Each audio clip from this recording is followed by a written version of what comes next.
Welcome to Jesus Christ Prison Ministry and another video Bible study.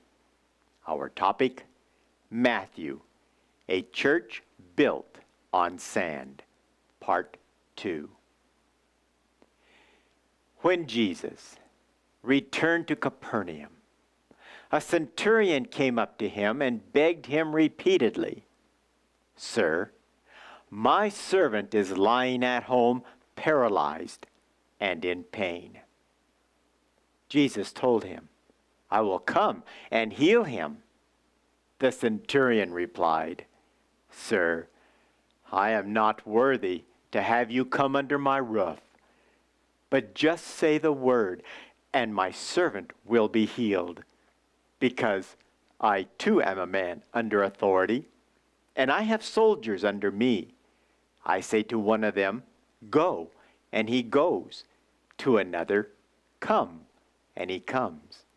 And to my servant, 'Do this,' and he does it." Again, how sad that the church who claimed to be God's special people refused to accept their God. They had made up their own God and refused to accept any proof to the contrary. And yet, here was a pagan, a man of secular authority, coming to Jesus and begging him repeatedly to heal his servant. The same is true today.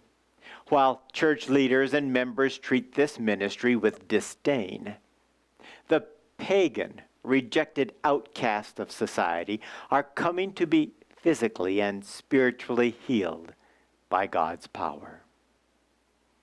But not only did the Roman pagan centurion come, he let it be known that he, a man of wealth, influence, and who had command of 100 men, did not consider himself worthy to stand in the presence of God or to have Jesus come under his roof. He begged before Jesus while the church leaders offered only insults. His faith was so strong that all he needed was a word.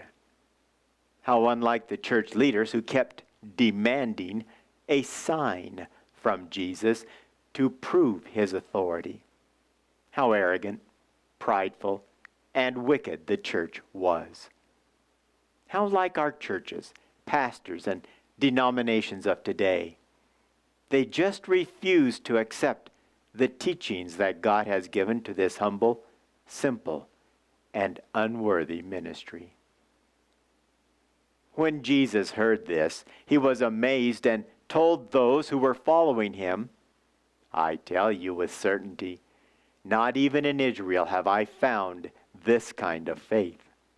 I tell you, many will come from east and west and will feast with Abraham, Isaac, and Jacob in the kingdom from heaven. But the unfaithful heirs of that kingdom will be thrown into the darkness outside. In that place there will be wailing and gnashing of teeth." Oh, how true. Not even in Israel, modern Christian churches of today, have I found that kind of faith. Those who claim to be God's special church and the remnant will be thrown into the darkness outside for their unfaithfulness. But inmates, sinners, and those rejected by the church will feast with Abraham, Isaac, and Jacob in the kingdom from heaven. When will the church members wake up and get out? When will they realize that they are acting this part right now, today? Why do they go on sleeping in their fantasies? "Go," Jesus told the centurion, "and it will be done for you just as you have believed." And his servant was healed that very hour. No problem with the faith of the pagan. No problem with the faith of a Roman centurion. No problem with the faith of the unclean outcast. big problem with the faith of the church and its members. You want to be healed? You want to have the blessings that come from God? Get out of your church and go to Jesus, humbling yourself and recognizing that you are not worthy, and be obedient to every word that comes from his mouth. When Jesus went into Peter's house, he saw Peter's mother-in-law lying in bed, sick with a fever. He touched her hand, and the fever left her. Then she got up and began serving him. When evening came, people brought to him many who were possessed by demons. He drove out the spirits by speaking a command and healed everyone who was sick. This was to fulfill what was declared by the prophet Isaiah when he said, "It was he who took our illnesses away and removed our diseases." What if Peter had been influenced by the church of his day and was intimidated and took Jesus somewhere other than his home? Would his mother-in-law have been healed? Are we doing the same today? We sure love our churches. We let in all kinds of evil under the guise of religion and under the name of our church and denomination. But have we invited Jesus into our homes? Jesus and sickness cannot dwell together. Think about that. By now, the people who had been under the influence of the church could no longer be held back. However, the church regulations about the Sabbath were so strong that the people waited until the Sabbath was over before they came for healing. How sad. The Sabbath was made for the healing of man. If they had been taught right by their church, they would have realized that the Sabbath was made to make man whole. That is why God gave it to us. Those who properly keep the Sabbath won't be going to church, but will be found being healed and healing the sick through Jesus. Like my sister, how many go to the church to be healed? They want the church leadership to pour oil all over them, pray over them, and to perform all kinds of Catholic rituals for them. If the church can't heal, they go to doctors. Why not just go to Jesus? He is our physician. He has promised to heal all who come to him. But to come to him, you must accept him and what he teaches. To be perfect, stop sinning, and to keep the 10 Commandments to get your eternal life. When Jesus saw the large crowds around him, he gave orders to cross to the other side of the Sea of Galilee. Jesus then had to leave in order not to let the devil tempt him with pride, ego, and a desire to stay and bask in the adulations of the church crowd. How unlike our pastors of today. They love the fame, glory, and adulations of the crowd. Church leaders travel all over the world and from one church to another to get glory, fame, and adulation. What a waste of money. But Jesus was on a mission. Impossible though that mission was, he had to go and continue giving his life for the good of those who would kill him. Just then a scribe came up and told him, "Teacher, I will follow you wherever you go." Jesus told him, "Foxes have holes and birds have nests, but the Son of Man has no place to rest." Then another of his disciples told him, "Lord, first let me go and bury my father." But Jesus told him, "Follow me and let the dead bury their own dead." How typical. When all is going well and the crowds are giving praise, a member of the church leadership steps forward to follow. Isn't that the way it is today? We love to follow fame, pride, ego, and success. But when the crowd stop cheering and there is no more pride in following, people turn away to find the next in thing. the next popular thing. That is why they love their churches. Churches simply reflect our own pride, arrogance, ego, and desires. Then there are those who want to follow, but they have so many burdens that it is impossible. How many inmates wanted to come work in this ministry? However, they could not because they had so many dead things in their lives to bury first. Unless we are ready to give up everything and follow Jesus without any conditions, we will never make it to heaven. Leave the world and church alone and let them bury their own dead. When Jesus got into the boat, his disciples went with him. Suddenly, a violent storm came up on the sea, so that the boat began to be swamped by the waves. Yet Jesus, he fell asleep. He just kept on sleeping. They went to him and woke him up. "Lord," they cried, "save us. We're going to die." He asked them, "Why are you afraid? You who have little faith." Then he got up and rebuked the winds and the sea, and there was a great calm. The men were amazed. "What kind of man is this?" they asked. Even the winds and the sea obeyed him. Jesus had just commended the pagan Roman officer for his faith. Here were his own disciples with a true lack of faith. When we work for Jesus, stepping out into the unknown can be very violent and filled with storms. The devil hates those of us who walk by faith every day. Every day we step into our little boats and set out onto the sea that is unstable and filled with dangers.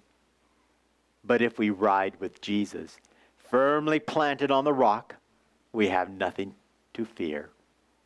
Even though, I will admit, my human nature has feared many times in this ministry. But as I look back upon the 26 years of riding into the unknown with Jesus, I see great growth in my faith and confidence in my Lord and Savior. He has never let me or this ministry down.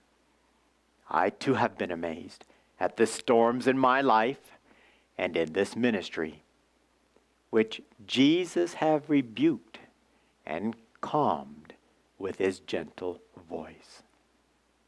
Many times I thought this little boat would be swamped and sunk. Never give up. No matter how rough the storm, keep your eyes on Jesus, be obedient, and he will calm the storms that come against you. When Jesus arrived on the other side, in the region of the Gerasenes, 2 demon-possessed men met him as they were coming out of the tombs. They were so violent that no one could travel on that road. Suddenly, they screamed, "What do you want with us, Son of God? Did you come here to torture us before the proper time?" Now, a large herd of pigs were grazing some distance away from them. So the demons began to plead with Jesus, saying, "If you drive us out, send us into that herd of pigs." He told them, "Go." And they came out and went into the pigs. Suddenly, the whole herd rushed down the cliff into the sea and drowned in the water. The devil and his agents will always stand in the way of God's work. The devil did not want Jesus to demonstrate his healing powers in that region. He was determined to keep Jesus out. However, whatever the devil throws at us, God will always turn it around and use it for good, if we work in conjunction with Jesus. Never are we to do it our way or the way of the church, but through God's methods. The disciples turned and ran from the work of the devil. Jesus stood his ground. Righteousness should never turn and run from the work of evil. However, we are not to defeat the work of evil with evil. We are not to use our own power, wisdom, or force. We are to stand our ground in loving kindness and gentleness, and watch the power of God. As long as we are doing the work of God, not sitting in our churches, we have the power of God. Jesus wasn't sitting in a church. He was out doing the work God had commanded him to do. Therefore, he had all the power of God at his disposal. Instead of using worldly methods to subdue and control the situation, he used his Father's power of love. Jesus did not want to hurt. He came to heal. He did not direct the men to a psychologist or a counselor. He did not direct the men to a halfway house or a therapist. He did not suggest the men go to church. After allowing the demons to demonstrate their power, Jesus showed the difference between evil and righteousness. Evil was destroying their lives. Jesus came to give them back their lives. Evil took away their right minds. Jesus came to give it back. Evil took away their ability to control themselves. Jesus came to give them back their manhood and self-control. Knowing that they were defeated, the demons asked to be let loose upon a herd of pigs. Evil always wants to destroy. Since these pigs belonged to Jews, the demons wanted to make Jesus responsible for their economic loss. In this way, the devil hoped to turn the people against him. Why did Jesus allow the demons to go into the pigs? Because in the Old Testament, the Bible for the Jews at that time, God explicitly commanded to have nothing to do with pigs. But the Jews had become very good church members and turned their backs on the truth of God in order to become wealthy church supporters. Pig raising was big business. Church is big business. Sin, under any guise, is always big business. Now, when those who had been taking care of the pigs ran away, they came into the city and reported everything, especially what had happened to the demon-possessed men. Then the whole city went out to meet Jesus, and as soon as they saw him, they begged him to leave their region. After getting into a boat, Jesus crossed to the other side and came to his own city. Sure enough, as soon as the townspeople heard of what had happened, they came out and would have stoned Jesus if it had not been for the power of God to control their emotions. Their business and livelihood had been ruined. God came to bring them a better way of living, but they were not able to see past their present economic loss. All they could do, while under the power of God, was ask Jesus to leave their country. Jesus does not force himself upon anyone. He must be invited in. He turned and left. In the book of Luke, we are told that one of the men Jesus healed wanted to go with Jesus. He felt safe with him. He did not want to leave the side of Christ. But Jesus knew what was best for the man. He needed some backbone. He needed to develop a character which he had failed to form in his former life. Therefore, he instructed him to go back to his home and to pick up where he had left off, but this time saying no to the evil practices that had taken control of him. Jesus did not send him to church. He sent him to work. He did not suggest he become a good church member. He instructed him to go and tell what good things Jesus had done for him. The same in our lives. God brings us over and over again the same ground which we have failed in the past in order to teach us how to overcome. No one can get to heaven unless he overcomes. In the process of overcoming, the man became a new creature through obedience and self-control. At the same time, those men would be sharing the good news as a testimony of what Jesus had done for them. They would be explaining to people how they had become filled with evil through disobedience to the commands of God. They would teach people to stop sinning, to be perfect, and to keep the Ten Commandments in order not to become as they had become. Jesus knew the people would listen. Are people listening to your testimony? Maybe people are not listening to you because you have no witness or testimony to make. Maybe all you have is church. Maybe you need to get out of your church and find the power of Jesus in your life. We will pick up the rest of this story later in Matthew.